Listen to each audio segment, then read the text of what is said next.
साथियों, हम नंदलाल रवि एवं साथी बिरहा संगीत गीत को सुनने वाले साथी सज्जन, माताएं बहनें, आप सब लोगों का एक स्वर में हार्दिक स्वागत, अभिनंदन, वंदन करते हैं, प्रणाम करते हैं, नमस्कार करते हैं, चरणस्पर्श करते हैं। आय हाय, आज के कुछ समय पहले एक बिरहा दिया था जिसका नाम था फौजी की जिंदगी। बहुत काफ़ी आप लोगों ने पसंद किया, आज भी लोग बधाइयाँ दे रहे हैं। दूसर की बिरहा आपके बीच में भेजा, भाई भाई का प्यार, आप लोगों ने सुनकर के बड़ा काफ़ी प्यार दिया। हर दिल दिमाग में एक पहचान बनाई ये बिरहा। देखें, ये बिरहा आपके बीच में भेज रहा हूँ पूर्ण विश्वास के साथ। उम्मीद है आप जरूर अपनाएंगे, अपने छोटे भाई को, अपने बच्चे को, अपने सेवक को प्यार देंगे, आशीर्वाद चाहते हुए। देखें, बिरहा के अंदर साथियों तमाम कांड, लूट मार, धर पकड़, बलात्कार, व्यभिचार तो आपके बीच में आता ही है, लेकिन जरा सा बिरहा की सादगी पर ध्यान देंगे। इंसानियत का होले ये बिरहा आपके बतावत है। और ये देखें, ये हमारे बड़े भैया रामचंद्र जी के देख रेख में दीप श्री स्टूडियो वाराणसी के सौजन्य से मास्टर साहब, अच्छा तहीं से शुरुआत हो गई बिरहा के, तहीं से भूमिका दिहत है।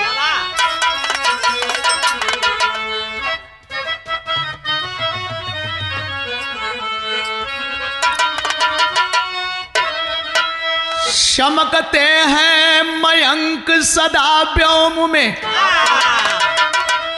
इस धरा पर चमकते सदा हीरा मोती। पानी वाला चमकता हजारों के बीच, हरदम इंसानियत की चमकती है ज्योति।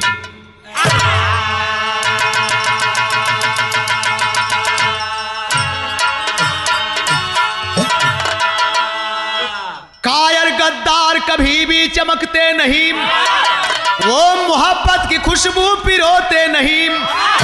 जो वफादार नाहर हैं होते नहीं, उनके खातिन वतन के लोग रोते नहीं।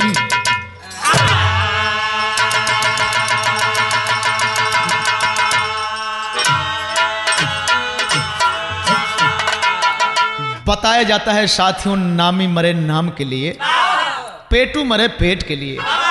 मौत तो हमेशा हुआ करती है, लेकिन कुछ मौत ऐसी होती है जिन पर लोग अजीब सी चर्चा करके अपने आप को आह करते हैं। कुछ ऐसी मौत होती है जिस पर व्यंग कसा जाता है। गौर करेंगे, आखिरकार ये बिरहा आपके एक संदेश दे थे, लेकिन यहीं से एक संकेत हो मास्टर साहब।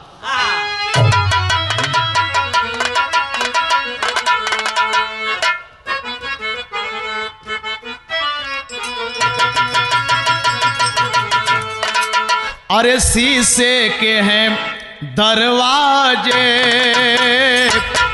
शीशे के हैं दरवाजे, पत्थर के मकानों में। लाल हुआ पत्थर के, शीशे के हैं।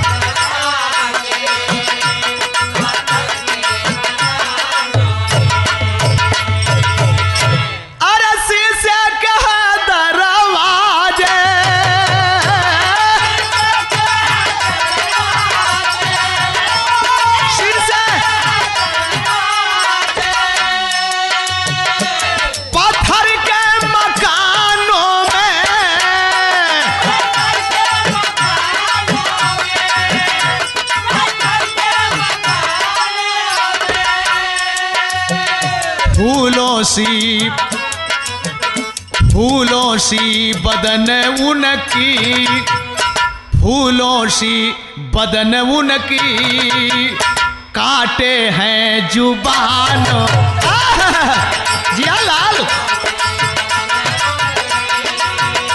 काटे हैं जुबानों में, बदन उनकी, काटे हैं। अब वही बतौली है न कि कुछ लोगन के मर गए के बाद आया है लोग आह आह करे। आ कुछ लोगन के मर गए के बाद लोग व्यंग कसल भैया बाबूजी। लेकिन यहीं से देखे कितना बढ़िया लाइन कवि जी लिखलन कि फूल उन पे अरे सदा चढ़ते है। कोई के लोग देवता कहला, कोई के शैतान कहला, लेकिन काहे बदे फूल उन पे सदा चढ़ते जो आदमी को प्यारा है। फूल उन पे जो आदमी को, बहादुर व लाल, फूल उन पे जो आदमी, अरे तो फूल उन पे सदा चढ़ते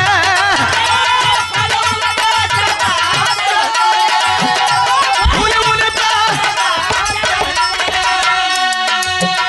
जो आदमी को प्यारा है।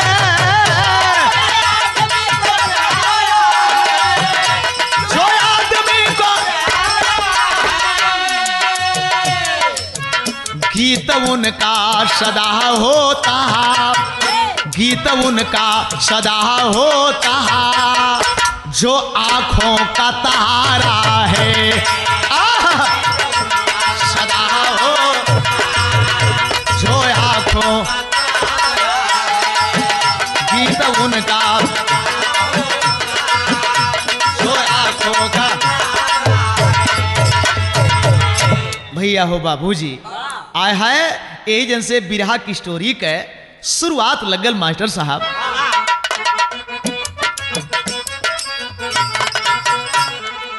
लल लर लार लार लार ललरिया लारे दन नर नार नार नार नरिया नारे। बिहार प्रांत ग्राम गोकुल की कहानी है। मधेपुरा जेकर पटना में राजधानी है। सुनैना दुल्हन बन सुदामा घर यजोर किया। रात कर रजनी खिल के, रात कर रानी खिल के रजनी को विभोर किया। दूठे बेटी एक ठे बेटा सुगनवा भइले। दूठे बेटी एक ठे बेटा सुगनवा भइले। दूठे बेटी एक ठे बेटा सुगनवा भइले। रंजू मंजू या प्रहलाद रतनवा भइले। प्रहलाद रतनवा भइले। रंजू मंजू या प्रहलाद, रंजू मंजू या प्रहलाद, रंजू मंजू या प्रहलाद, रंजू मंजू। बात कहाँ कहा जरा सा समझ लें। मधेपुरा आया है आज के कुछ दिन पहले संसदीय क्षेत्र लालू साहब के और शरद यादव के।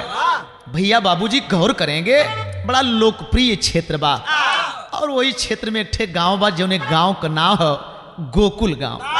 आ गोकुल गांव का रहे वाला एक ठे गरीब आदमी भैया बाबूजी हमारी तोहरी मतीन, जेकरे पल्ले छोटा सा परिवार, दूठे बेटी बाणी, एक ठे बेटवा बा।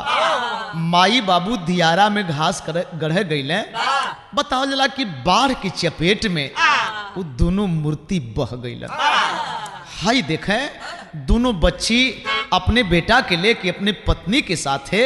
भैया हो बाबूजी आखिरकार बड़ा रैन चैन के साथ सुदामा अपन जिंदगी जियत हूँ।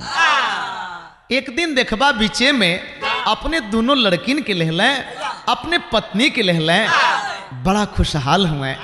अपने ससुराल के तैयारी कैले। भैया हो ससुराल जाए में पति के साथ पत्नी अगर होए ओकर आनंद कुछ और होला। पत्नी खुशहाल बा कि अपने मैके जाते ही अपने पति के साथ है। पति खुशबाणे कि अपने ससुराल जाते पत्नी के साथ है। आ दोनों बच्चियां खुश बाणी कि हम अपने ननिहाल जाते जा मम्मी पापा के साथ है। लेकिन जौने समय जात हुए ई संजोग देखें आ है एजन से बिरहा एक ठे करवट लेथिया। तर्ज लग गल मास्टर साहब।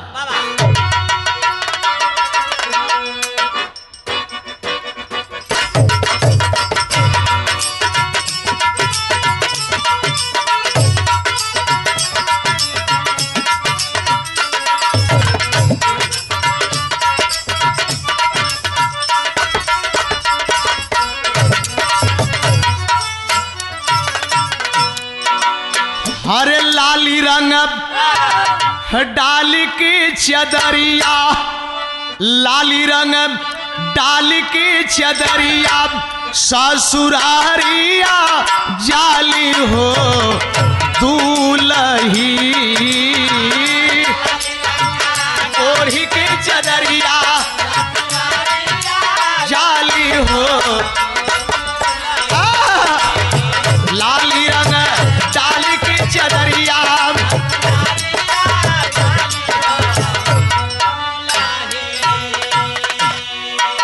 लेकिन विरहा में कवि जी भाव दिलन हाई देखे, संगवा में लेके दू कुमरिया, संगवा में लेके दू कुमरिया, ससुरारिया जाल हो बाबूजी, हाँ लेके दू कुमरिया जाल हो, या लाल संगवा में लेके दू कुमरिया।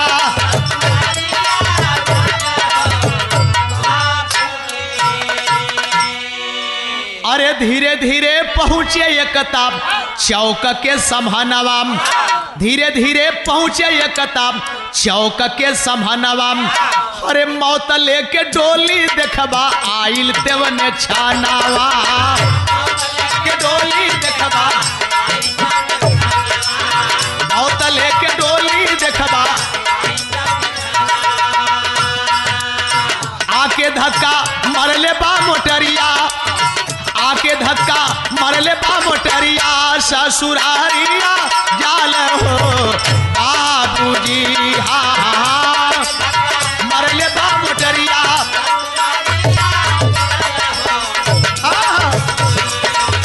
आके धक्का मरले बा मोटरिया, सुरारिया।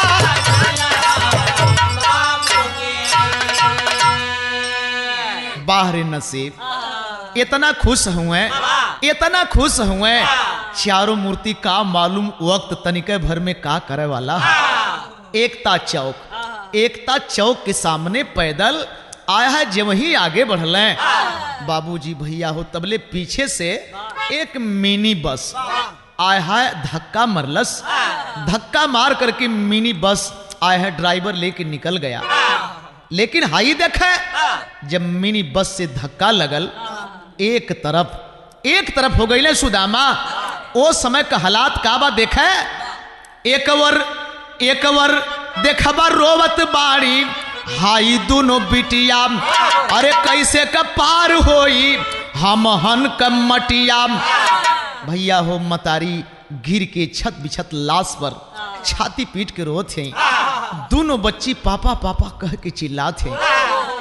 बड़ा लोगन का तनिका भर में देखत देखत भीड़ जुट गई, लेकिन लोग देखत हुए कि अभी तो सुदामा जिंदा नहीं, ये आदमी मर चुका है। हॉस्पिटल में ले जाने का मौका भी नहीं मिला कि लोग कहीं दर्द दवाई के लिए ले जाएं। हाई देखें प्रशासन के लोग आए, लाश को उठवाए, पोस्टमार्टम के लिए लाश गई, लेकिन लाश पोस्टमार्टम के बाद जब मिलती है लोग मदद करके दफन कफन कर दिए।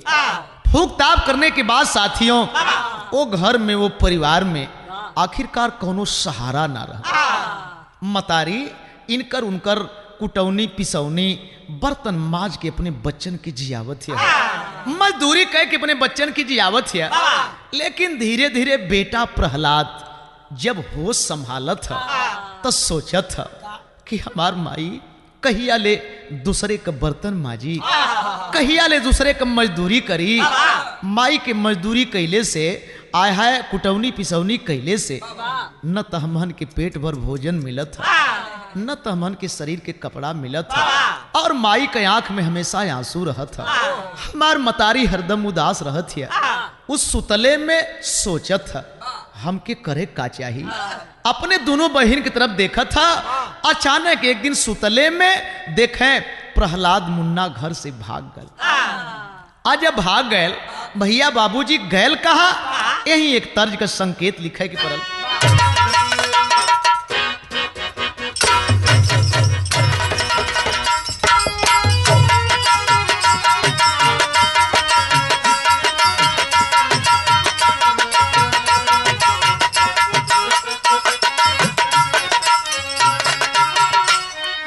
भैया बाबूजी आय है तर सबके लिए एक संदेश देती बा। प्यार बाप त जग में बहार बाप, दौलत से ना हो भैया। प्यार बाप त जग में बहार बाप, हर प्यार बिना जिंदगी बेकार बाप। त जग में बहार बहार, प्यार बिना जिंदगी बहार बहार, प्यार बिना। लेकिन मुन्ना प्रहलाद सोचत कहा, गम में गिरतया सुधार बाप, हाय नैया फसल मझधार बाहो। गम में गिरतया सुधार बाप, नैया फसल मझधार बाहो। गम में गिरतया सुधार बाप, नैया।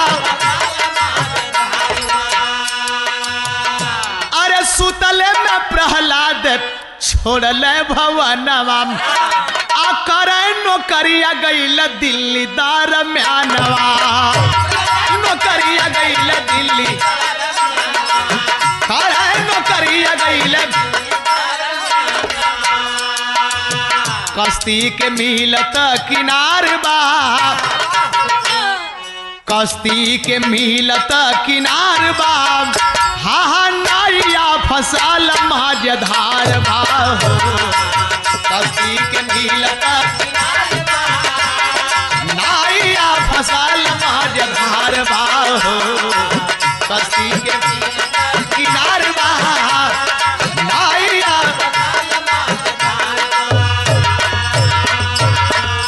वही दिल्ली के बात बताओ तुम हो भैया, जौने दिल्ली में देश के पूरी शक्तियां, पूरी हस्ती इकट्ठा होली। जौने दिल्ली में कंपनी बा, जौने कंपनी के माध्यम से ये बिरहा आप लोगों के बीच में भेजल जात बा। वही दिल्ली में मुन्ना गैल, अपने क्षेत्र के कुछ लोग मिले और क्षेत्र के लोगों ने जब असलियत को जाना, मुन्ने के हालात को जाना, एक प्राइवेट कंपनी में उसे जगह दिलवा दिया। प्राइवेट कंपनी में काम करके मुन्ना अपने घर पर कुछ पैसा भेजा, अपने बहनियन कुछ कपड़ा भेजलन, कुछ मिठाई साबुन बिस्कुट वगैरह भेजलें। आया जब घरे सूचना मिलल, इस संदेश आयल, ई कपड़ा पैसा आयल, अरे बाप रे बाप, माई तो खुश बटली बा, खुशी के आंसू बहावत है। लेकिन दोनों बच्चियां दौड़ दौड़ के अपन कपड़वा दिखावे हो। देखा ना हमार भैया हमन के कपड़ा भेजले हुए, हमार भैया हमन के फराक भेजले हुए, हमार भैया हमन के सलवार भेजले हुए, मिठाई भेजले हुए, बिस्कुट भेजले हुए, साबुन भेजले हुए, तेल भेजले हुए। दौड़ दौड़ के दिखावे, देखो भैया आज खुश होते हुए, अब एक गरीब का गरीबी खत्म। आय है मतारी से समझावत हुए, अब चिंता मत करा प्रहलाद का माई, अब चिंता मत करा, अब समझ ला कि तुहार पति जी गई। आज तक तू विधवा रहलू है, लेकिन आज के बाद ही समझ ला कि प्रहलाद के रूप में तुहार बेटवा ना बल्कि तुहार पति जिंदा हो गई। हाई देखें बड़ा खुशहाल बने, बड़ा खुश बने। वही बीच में मेरे साथियों आपके सामने जो गुजरा है, यही 15 अगस्त का त्योहार देश के लिए, हम भारतवासियों के लिए ये गौरव का दिन है, गरिमामय दिन है। अपनी धरती पर जो लोग होते हैं खुशी तो मनाते ही हैं, लेकिन हिंदुस्तान के लोग दुनिया के कोने कोने में चाहे किसी भी देश में होते हैं, एक बार उस दिन तिरंगा झंडा को सलाम करते हुए भारत माता के गीत गाते हैं, याद करते हैं अपने आजादी को, याद करते हैं अपने बाबा साहब डॉक्टर भीमराव अंबेडकर के संविधान को, याद करते हैं उस दिन को। आय हाय मेरे साथियों, ये हालात देखें, 15 अगस्त का समय जब आइल तो चारों तरफ खुशी का लहर बा। यहाँ तक कि लाल किले पर एक बहुत बड़ा ए भैया जुमावड़ा होला और सजावट होले। वही बीच में ये लड़का 2-4 ठे लड़का कंपनी से कारखाना से छुट्टी मिलती है, आपस में राय करते हैं कि हम लोग लाल किले का जश्न देखेंगे। प्रधानमंत्री माननीय मनमोहन सिंह जी झंडा उड़ाएंगे, ध्वजारोहण करेंगे और वहां से भारत माता के लोग गीत गाएंगे। बच्चे तैयारी करके चारों पांचों लड़के चल देते हैं। जब चलने तो देखबा एक ठे संकेत बजे,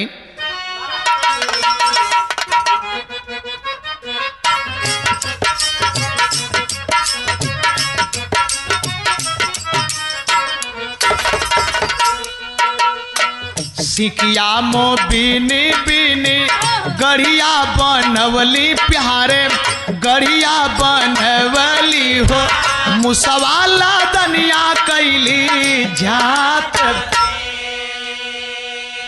ये अपने माटी का गीत है रामचंद्र भैया, लेकिन लड़कवा कैला का चलल प्रहलाद लाल किलवा के शोभा देखे, किलवा के शोभा देखे संगवा में साथी नौजवान।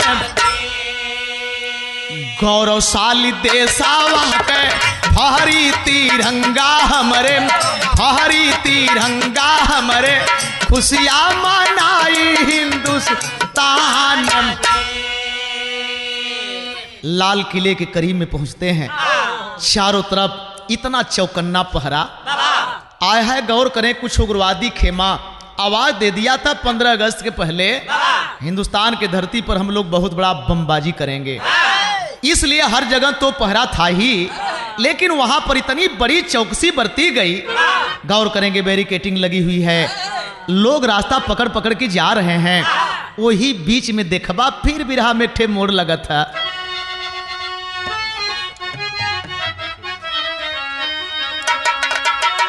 अरे तबले विपतिया उनके, तबले विपतिया उनके, अरे सिरवा पर नाचे लगली,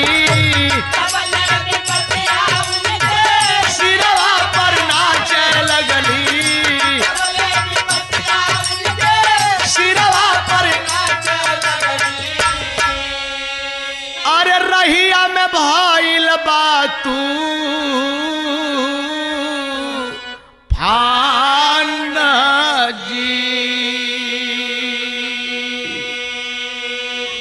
आय हाय भैया हो बाबूजी, चारों पांचों लड़का आगे बढ़ जाथों, ताकत जाथों लाल किला की तरफ। कितना सुंदर छटा लगत है, कितना सुंदर छटा लगत है। गौर करेंगे, आ तब तक एक दरोगा दूर ड्यूटी दे रहे थे। खड़े होकर के देखें, जब इन लड़कों को देखते हैं, दरोगा जी के अंदर एक ठे संदेह हो गल। कैसा संदेह हो गल मास्टर साहब?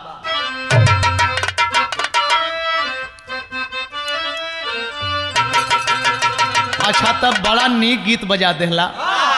अरे पातर ई राम जी के, आ पातर ई राम जी के, अरे पातर कारी आया है रामा, पातर ही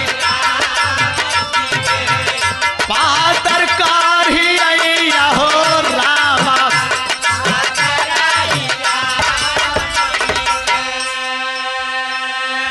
भैया हो बाबूजी, गौर करेंगे, आखिरकार देखें इंस्पेक्टर साहब के अंदर संदेह कैसा नागल। आ दुर्योधन इंस्पेक्टर तबले, अरे दुर्योधन इंस्पेक्टर तबले, अरे भैला दुश्मनवा हो रामा। दुर्योधन भैला दुश्मनवा हो राम।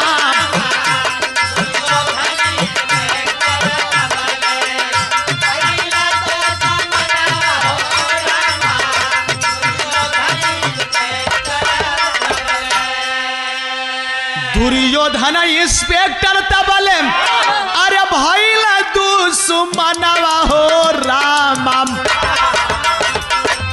बेटा प्रहलाद जी के, बेटा प्रहलाद जी के भैला ते ही छनवा हो राम।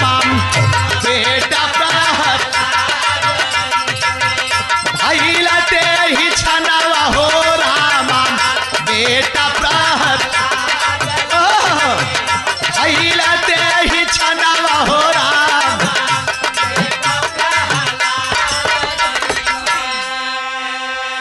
अरे बाप रे बाप, दूर से आवाज देते हैं, रुक जाओ रुक जाओ रुक जाओ। बच्चे देख रहे थे कहीं, चल रहे थे कहीं, उनका दिल दिमाग तो कहीं और था, नहीं ध्यान दिए। हमें कोई आवाज दे रहा है, हमें कोई बुला रहा है। भैया हो दरोगा जी के बात के नहीं सुन के आगे बढ़ गए। और दरोगा जी के समझ में आयल कि ये लड़के, इसका मतलब कुछ लिए हैं, ये लड़के कुछ लिए हैं। दौड़ के जाके संजोग का बात देखें, बेटा प्रहलाद के पीछे से पकड़ लें आ उठा के पटक देलन। आ गुस्सा बस उनका के मारे लगल पपिया, आ तनवा का कपड़ाऊ तारे लगल पपिया, आ टूटी गईल हाथ रोवे, अरे प्रहलाद ते ही छनवा हो रामा। भैया हो बाबूजी उठा के पीछे से पटक दिए और पटक करके मारने लगे। बूट पहने हैं, लातों घुसों, और उनकर देख के संजय नाम का नायब दरोगा, वो भी कहीं बगल में ड्यूटी पर थे। जब देखते हैं कि बड़े साहब मार रहे हैं, भैया बाबूजी वाह बड़ा दर्द होले हो। हमारे ही तोहरे घर कई लोग हुए न, हमारे ही तोहरे घर के लोग बड़ा पाल के पोस के और बड़ा उम्मीद के साथ भेजल जाला, लेकिन लोग बतावाला कि पांचों उंगली बराबर ना हो। बतौले कि केहू केहू पूजल जाला आ केहू केहू का चर्चा कौने ढंग से होले। दरोगा जी उठा के पटक के दोनों आदमी मारत हुए। चारों लड़का अपनी जगह पर खड़ा हुए, बोले का हिम्मत ना परत है। दरोगा जी से कह दिया कि बाबू काहे मारत हुआ। उठा के जनस में पटकल है, प्रहलाद का दहिनी बाँ फ्रैक्चर हो गई, लेकिन देखबा हाथ से झोलावा फेंका गल। अब मार करके जब झोला को उठाते हैं तो देखें संदेह का रहल, झोलवा में टिफिन रहल और टिफिनिया में 4 रोटी और सब्जी रहल। प्रहलाद क्वार्टर पर नहीं खाया, सुबह की बेला है, चलेंगे वहीं पर खा लेंगे, पानी पी लेंगे, शाम तक वापस आएंगे। जब झोला को उठाते हैं, साला बम लिया है, लेकिन जब टिफिन निकालते हैं, खोलते हैं, देखते हैं कि रोटी है, सब्जी है। आय हाय झोलवा सही टिफिनिया फेंक देना साला। आवाज नहीं सुना, गलत फहमी में मार खा गया। लेकिन के बोले वाला है कि दरोगा जी काहे मरला। अब देखे वो चारों लड़का कहाँ लाल किला का झांकी देखें, कहाँ देश का गीत गावे हो।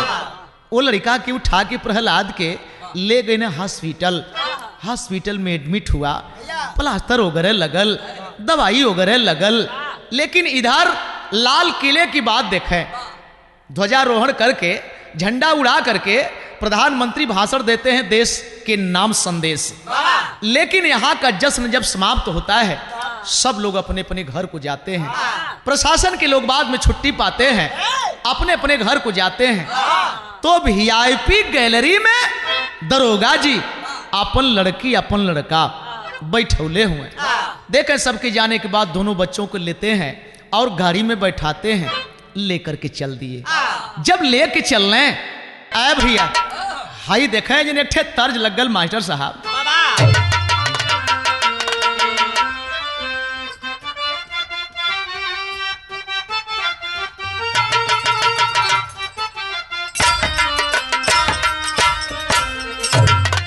कैसेट के माध्यम से गीत की शुरुआत कैली, हर एक कलाकार बड़ा प्यार से अपनौले। मास्टर साहब जानत हुआ का आके कराई रोवले, अरे गंगा जी बढ़ी आईली, अरे के कराई रोवले जामुनवा हो,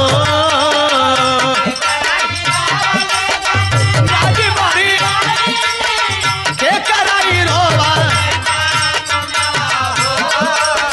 के कराई रोवले, के कराई रोवा, के कराई रोवाले धोती का खूटा भीजल है, के कराई रोवाले धोती का खूटा भीजल है, के हीरो भेला बरहो मास, के कराई रोवाले धोती का खूटा भीजल, के हीरो भेला बरहो।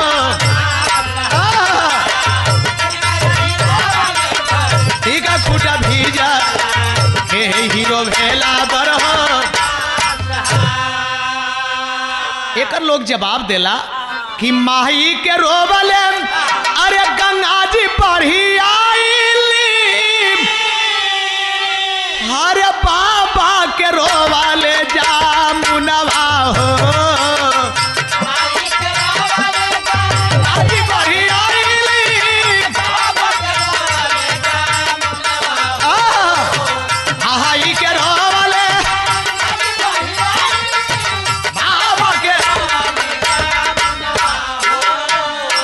भैया के रोवाले धोती का खूटा भीजल है, भैया के रोवाले धोती का खूटा भीजल है, बहिना रोवैली बरहो मास हो।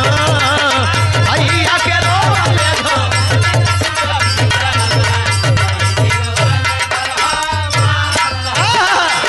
भैया के रोवाले धो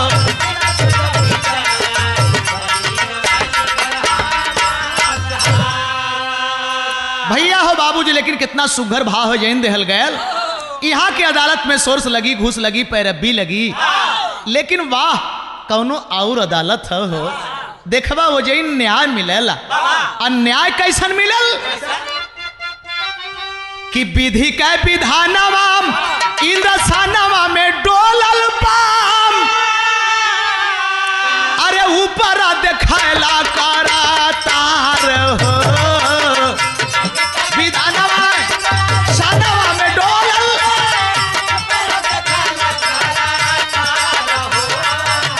विधि का विधानवा ऊपर देखला, अरे दरोगा साहब बेटी या बेटवा के ले के घड़िया में भइल सवार हो।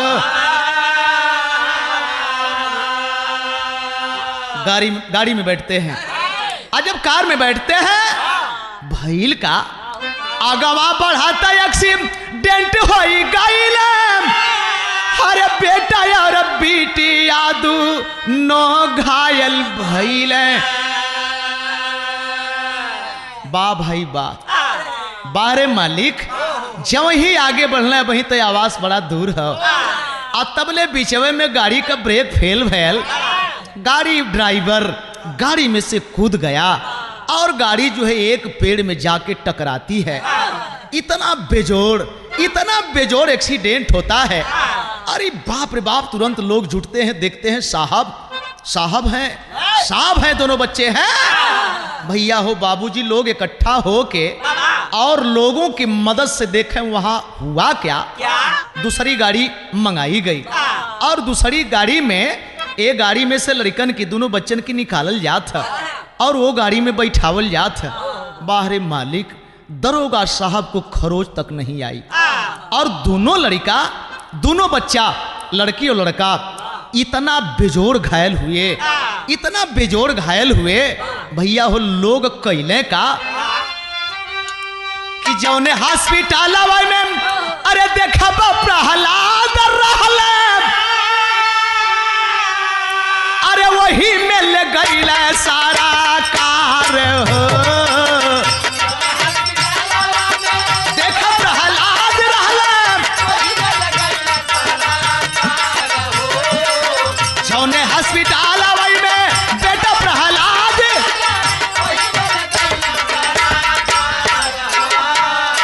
कहे डॉक्टर साहब जल्दी अरे खूना वाली आवा, कहे डॉक्टर साहब जल्दी खूना वाली आवा, बची है ना बाचावा तो हार हो। कहे डॉक्टर साहब जल्दी खूना वाली आ, बची है ना बाचावा तो कहे डॉक्टर साहब जल्दी खूना वाली आ।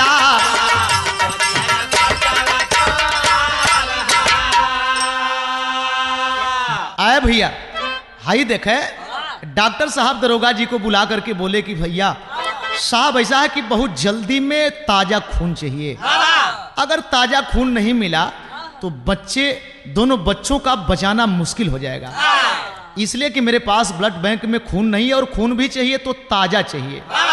ए भैया हाई देखें, दरोगा जी बेड पर लेटते हैं। आया है साहब तनी सा हमार खून चेक करा। दरोगा जी के डॉक्टर साहब खून निकालत हुए, चेक करत हुए। लेकिन जब चेक कर ले तो कहला कि दरोगा जी बड़ा दुख बा, कष्ट होता बतावे में कि आप ही के दोनों बच्चे हैं, लेकिन आपके ग्रुप से बच्चों के खून का ग्रुप अलग हो जा रहा है, नहीं मिल पा रहा है। जल्दी कीजिए, कोई हित मित हो, दोस्त हो, अपना हो, उसे बुलाइए। दरोगा जी घबराहत हुए, दुआरी में चारी ओर ताकत हुए। जौन संगवा आदमी आ गल धीरे धीरे घसके लगल। हमन के का जरूरत बा, दरोगा हुआ न हिताई कहूँ न मिताई कहूँ। लेकिन जब दरोगा जी आवाक होकर के ताकने लगे तो देखत का हुए, वो बेडवा पर जोन बगलिया में पहले से प्रहलाद सुतल बा, आय है एक हथवा न बाहु भैया खाली, हथवा से इशारा करत है। इशारा करत है, का सोच के इशारा करत है?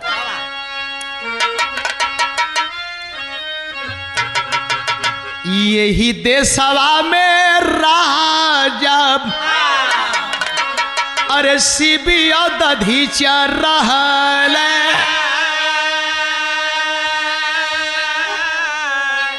आ दूसरे खातिर कैला यार पर तानवाई बाबूजी।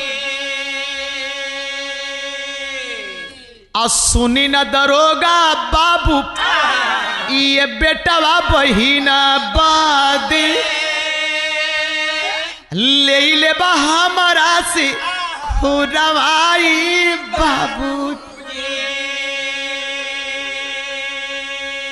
साहब नजदीके आवा, आज जब इशारा के पौले तो दरोगा जी नजदीके गईले, का मालूम। लेकिन वो लड़का आस्ते आस्ते यह न बोलत है, यह प्रहलाद जे करे बहिया के तोरी देहला, आ रुपया बदे अली यही आशा थाना भाई बाबू। विधवा मतारी घरवा अरे दुई ठे बहिनी आ कोई ना सहारा यही जामाना भाई बाबू।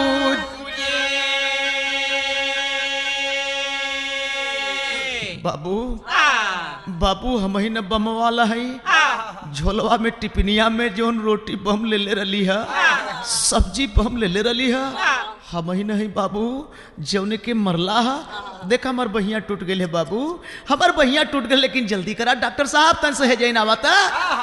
दरोगा जी तो आवाक हुए, ताकत हुए, मैं क्या सुन रहा हूँ। लड़का यही सोच रहा है कि वाह ये धरती पर कभी राजा शिवी, राजा हरिचंद, अरे बतावल जला सुनल जला कि अपने शरीर का मांस काट के एक पल्ला पर रखत गईले, आ कबूतर के एक चिड़िया के शरीर के वजन के बराबर ना भयल। भगवान कहीं हमार परीक्षा तो ना न तक काहे न दोनों बच्चन के बचे बदे देखी तो हमार खुनवा लग जाला। ए भैया डॉक्टर साहब के बोलौलन, बाबू तनी सा हमार देखा था खुनवा मिला था।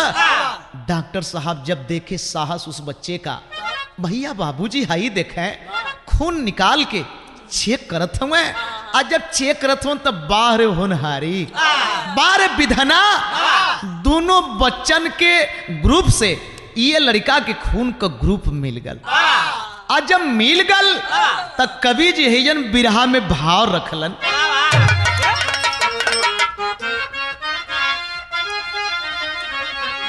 मानवता की जली है ज्योतिया कि मोरे रामा हो राम, मानवता की जली है ज्योतिया, अरे तसालीन तब सत्य के आगे झूकी है दानवता, अरे दानवता ना दानवता बात दानवता।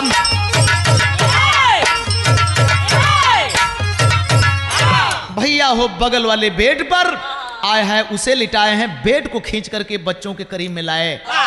डॉक्टर साहब जल्दी में आए हैं, इंजेक्शन लगा के देखे, सिरेंज लगा के एक तरफ से खून निकालत हुए और एक तरफ से दोनों बच्चन की चढ़ावत हुए। एक एक बाटल जब दोनों के शरीर के अंदर इसका खून प्रवेश किया धीरे धीरे दोनों बच्चा आंख खोले लगल। और जब आंख खुले लगल, हाई देखे दरोगा जी, अरे बाप रे बाप, जब ई हालात के देखलें, तमाम लोग जब हालात के देखलें, नजदीक से खड़ा हो कि ताकत होन बाह बाही करत होन कि पारे मालिक, प्रहलाद के शरीर में सिकन आवत हो, कमजोर होता ना आया है, लेकिन हिम्मत देखे, झुक गया है माथा साहब का। तेरे जैसे इंसान नहीं, सचमुच में बेटा पापी हूं, बख्शा मुझको भगवान नहीं। लेकिन प्रहलाद कलश की, अरे बाबू, अरे इस तन के लहू से ऐ बाबू, इस तन के लहू से ऐ बाबू बच्चों की जान बचाएंगे, अरे मरने न देंगे, खून बिना भले ही अपने मर जाएंगे। बाबू हम सुन ले हैं, घायल था समर में कर्णवीर, घायल था समर में कर्णवीर, फिर भी घायल होते वह दान किया, अरे इस देश की पावन मट्टी है, इतिहास में रोशन नाम किया। बाबू हम सुन ले है, ए बाबू मर जाई भले, मर जाई भले, लेकिन खून बिना ही दोनों भाई बहन के मरे न देवे। डॉक्टर साहब जितना खून हमारे शरीर में होखा है, ठोप ठोप निकाला बाबू, ठोप ठोप निकाला, लेकिन दोनों बच्चन के आए हाय एक ठेरोवा बाका होखे के न चाहिए, एक ठे बाल बाका होखे के न चाहिए। प्रहलाद का हिम्मत देख करके डॉक्टर भी दांते तले अंगुली दबाते हैं। शाबाश बेटा, शाबाश बेटा। सुनते थे लोग, बताते थे, लेकिन आज साक्ष सामने देख रहा हूं कि तू इंसान के रूप में भगवान बन गया बेटा। भैया हो छुट्टी मिलती है, एक आध हफ्ता प्रहलाद रहा, आखिरकार अच्छा हो गया, हॉस्पिटल से छुट्टी मिलती है, अपने आवास को जाता है, आवास से होकर के आया है, पुनः फिर ड्यूटी करने लगा, लेकिन अपने घर पर खबर नहीं दिया कि ये माई हमके चोट लगल है, हाथ टूटल है, ये ढंग का बात है। आए यार दरोगा जी कुछ दिन के बाद छुट्टी पौले, अपने दोनों बच्चन के लेके आवास के गईले, लेकिन भैया हो हाई देखें 2-4 महीना फिर बीतल, 2-4 महीना बीतल। अब बीतले के बाद घरे से मतारी खबर दिलिन कि बाबू अरे ढेर दिन हो गल, लाल तो के देखे बदे आंख तरसत है। हाई दोनों बहनिया एकदम पागल हो गई। आवा मुन्ना एक बार आवा, अपने बहनिन से भेंट कर जा, तनि सा हमके अपन सूरत दिखा जा। देखें प्रहलाद माँ का खबर पाया और अपने घर की तैयारी करता है। आज जब तैयारी करता है तो भैया हो देखबा भइल का,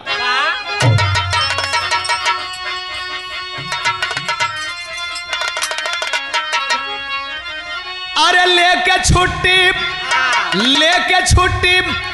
चलल बा सुगनवा दिल्ली जंक्शन पर, अरे लेके छुट्टी चलल बा सुगनवा दिल्ली जंक्शन पर, अरे भीड़ से भारी भारल स्टेशनवा दिल्ली जंक्शन पर, भीड़ से भारी भारल स्टेशनवा Delhi junction, Delhi junction, Delhi junction पर।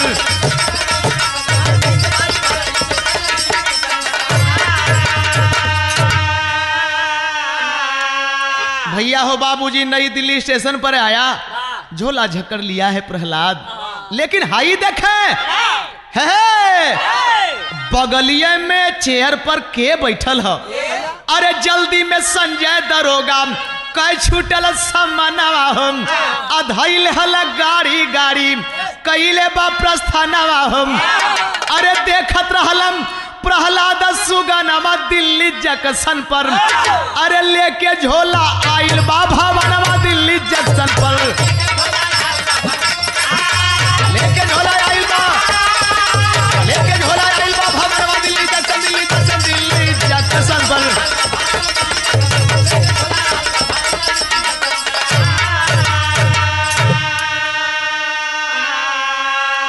भैया हो बाबूजी गौर करेंगे, आखिरकार प्रहलाद नीचे बैठल है, अब बगलिया में जो स्टेशनवा पर कुर्सिया होले प्लेटफॉर्मवा पर, वो कुर्सिया पर दरोगा वो संजय बैठल हो, जो दूसरा का नायब साहब रहले, उनका ट्रेन आ गई, रेशन टिकट बा, जल्दी से गाड़ी पकड़ लें, चल देलन, लेकिन एगो झोला जल्दी में उनकर भुला गल झोलवा प्रहलाद देखत हुए, बाद में प्रहलाद का गाड़ी आई, जब देखल कि झोला के उठावला कोई ना है, झोलावा उठा के जाके गाड़ी में बैठल, अपने घरे अल।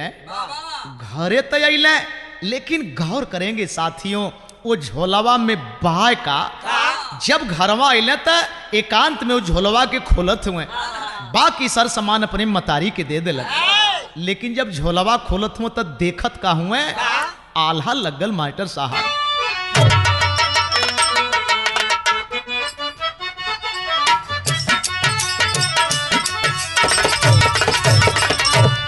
यही देशवा में देखबा अरे राम या कन्हैया भइलम,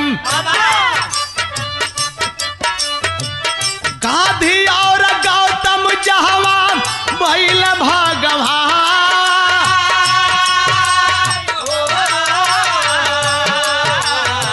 सीता और सावित्री भइली झांसी वाली रनिया भैया, भागत सुभाष होयम बेडकर जी विद्वान,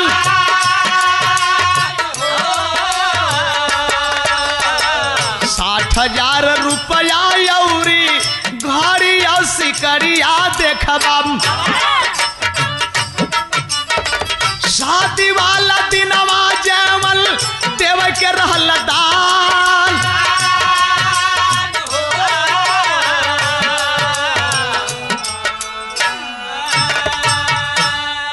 भैया वो झोलवा में 60,000 रुपया है, घड़ी है, अंगूठी है, सिकड़ी है, आय है इतना ना देखा बा एगो कार्ड है, आ कार्डवा पर बकायदे दोनों पक्ष का नाम लिखल है, बिटिया पक्ष संजय दरोगा का नाम लिखल है, बेटहा पक्ष से कहीं दूसरे का नाम लिखल है।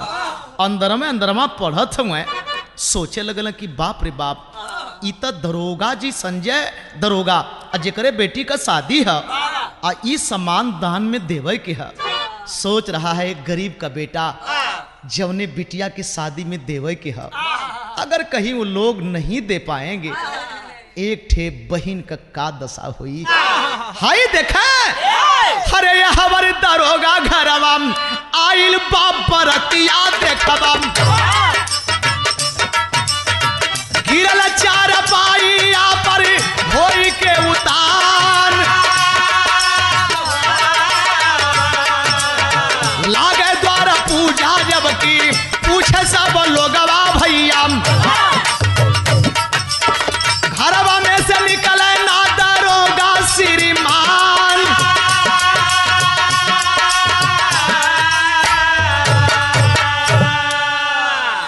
गौर करेंगे साथियों, ये हर दरोगा जी के दरवाजे पे बारात आई, द्वार पूजा लगल, अरे बाप रे बाप लोग परिचय बदे निकलल हैं, आ वही समय दूल्हा का बाप उठ खोजत हुआ कि दरोगा जी कहाँ हुए, दरोगा जी कहाँ हुए। अरे भाई देने की बात थी कि पहले हथमुट्ठी दिया जाएगा, इसके बाद तो लड़के को तिलक होगा तब परचन होगी। यहर दरोगा जी चारों खाना चीत अंदर चरपाई पर हवा चलत है, होश ना बा। कुछ लोग बाहर निकल के बताओ थे कि भैया कुछ तबीयत खराब हो और आप एकदम चिंता मत करा, दरोगा जी आयल हुए, आए है ठीक हो जाए, दरोगा जी आपको सारी व्यवस्था कैले हुए, एकदम चिंता मत करा। परछन तो हो गई, लेकिन जब शादी का बात भइल, मंडप में लोग बैठल तो बार बार दुल्हा के बाप यह आवाज दिले करे भाई आखिरकार समधी भाई कहाँ है, बुलाओ दरोगा जी को। दरोगा जी की यहाँ बार बार खबर जाते कि ये साहब अरे दुल्हा का बाप दुल्हा मड़वा में एकदम तंग हुए, जल्दी करा साहब जल्दी करा चला। दरोगा जी आए हाय चलत हुए, लेकिन जब मड़वा मिले तो हाथ जोड़ के कहले कि भैया हम तो लुट गईली, भैया हम तो लुट गई नहीं, इतना शब्द पूरा ना हो तो तबले दुल्हा का बाप कहले कि ओ डंडा ठोक करके रिक्शा वालों से जब पैसा कमाता है एक पालिश करने वाले को नहीं छोड़ता है। अब बात समझ में आ गई, तू मुझे वर्दी की आय है पहचान बता दिया, इसका मतलब तू सही दरोगा नहीं है, ईमानदार दरोगा नहीं है, मेरे साथ तू गद्दारी कर रहा है, नहीं होगी शादी। चल बेटा उठा बारात। भैया बाबूजी तुरंत मड़वा में से दुल्हा मौर फेंक के आए है चल दिलन। बारात के लोगों की इशारा कहलन कि जल्दी गाड़ी पर बैठो, गाड़ी के ड्राइवरों को इशारा करते हैं कि जल्दी गाड़ी पर बैठो। कुछ लोग बढ़िया बढ़िया पकवान देखल, कहलन कि यार कैसो पानी होनी तब पी ले हलगल, कम से कम खा ले दिले होते हैं। इनके तो रुपया चाहत है, सिकड़ी अंगूठी चाहत है, लेकिन हमहन के काम मिली, मजबूरी बाकी मालिक का आदेश है, आप चले बीच में हम व्यवस्था करते हैं, हमारी बारात यहाँ 1 मिनट नहीं रुकेगी। रातों रात बारात दरवाजे से चल देती है। लेकिन हाई देखें बिचवे में जाके एक होटल पर बारात टिक जाती है। बारात का पड़ाव पड़ गया। भैया बाबूजी वहां व्यवस्था तो हो रही है, लेकिन यहर प्रहलाद अपने माई से रतिया कहला कि ए माई, एक ठे कनो बहन का शादी है, ओकरे शादी में हमके कुछ दान देवे के है।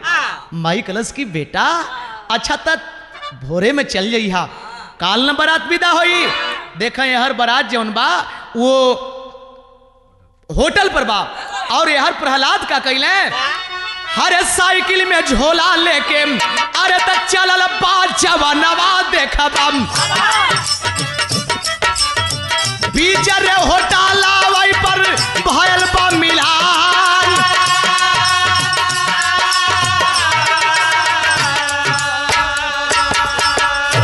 आखिरकार होटल पर जाते जाते मेरे साथियों सुबह हो जाता है। आज जब देखता है हाहाकार, चारों तरफ हल्ला मचल है कि बारात भाग के आई है, बारात भाग के आई है। नजदीक में गया, बोला कि बाबूजी बारात कहाँ से आई है, नाव का है। एक और नौआ पूछत है, एक और बेगवा खोल के देखत है। लेकिन जब असलियत को जान गया तो कहला कि हे बाबू मलिकार के है। नजदीक में गया, बोला जो धन पर धर्म को बेच दे समझो सच्चा इंसान नहीं है। आन मान मर्यादा पर रुपये की कोई मान नहीं। चलिए लौट कर ए बाबू, अरे हम सारा कर चुकाएंगे। ममता तो सचमुच ममता है, बहिना से ब्याह रचवाएंगे। ए बाबू दरोगा जी के बदनाम मत करा, वो हमार मौसा हुए, हमरे बहन के शादी में मदद कैले हुए। चला न बाबू चला, रुपया तो हमके देवे के हमार बाबूजी लेके न तनसा लेट हो गल, रुपया पैसा कुल पहुंच गल हो। आज अभी बात बारात को लोग सुन लें, कल अब का ताकत हुआ, अब रुपया न चाहती है। हाल ही ड्राइवर अपन गाड़ी संभल लें, सारे बारात के लोग अपने अपनी गाड़ी पर बैठल हैं। लेकिन भैया हो जब काफिला के गांव वाला देखल तो कहला कि वाह इंसान था, गुस्सा में आकर के भाग तो गया। लेकिन देखिए दिल के अंदर इंसानियत जागा, वापस आया। लेकिन जब नजदीकमा गईले दरोगा के प्रहलाद देखल तो नजदीकमा ले जाए के झोलवा कलश की बाबू आपन हुआ हाई ला, यही जन तक कवि जी की लिखे के परगल।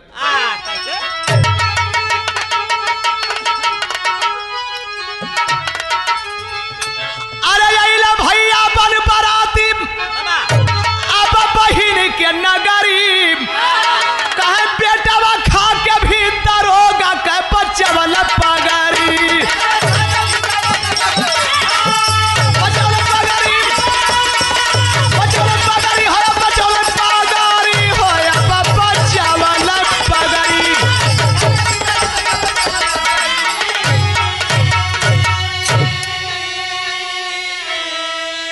जौने समय वो झोला थमाता है, बेटा के बाप की मालूम हल कि बाप रे बाप संगमे में लड़का आयल है, इतना रकम ही ले ले हो और मौसा कह के आयल है। लेकिन ये तो कोई गरीब का बेटा अपरिचित है, गैर जात का है। हाई देखे जब बहनिया के पता चलल यार दरोगा जी कैले का, हरे तना सुना त रोमम अधई के गरदनवा आ कैसे हमके माफ बोला करबा सुगानवा।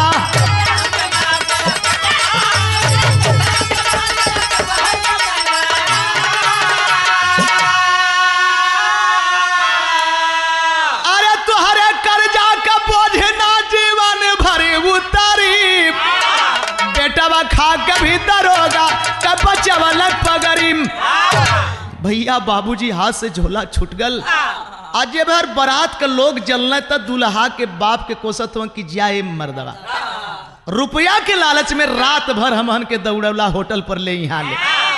ये थे गरीब कई औकात आज साबित कर दिलस की धरती पर आज भी हरिचंद हुए, आज भी ऐसे ऐसे लोग हैं। एक पैसा तू तो एक पैसा गिर जाई तो के चुरा ले भाई मर्दे, लेकिन एक गरीब का औकात देखा। आय हाय लोग कैले का। आज जब बहनिया के पता चलल भैया हो समय ओकर हालात का बा, अरे तो भैया का रोब देखबा अधाई के चरनिया हम के जिन भूलैया रोवे काहि के बहिनिया।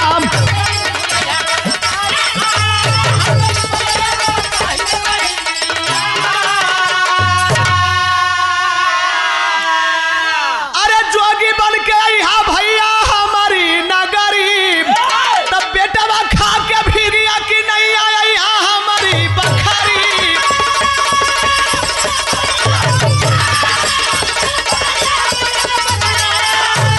बेटवा खा के भी दब होगा क्या?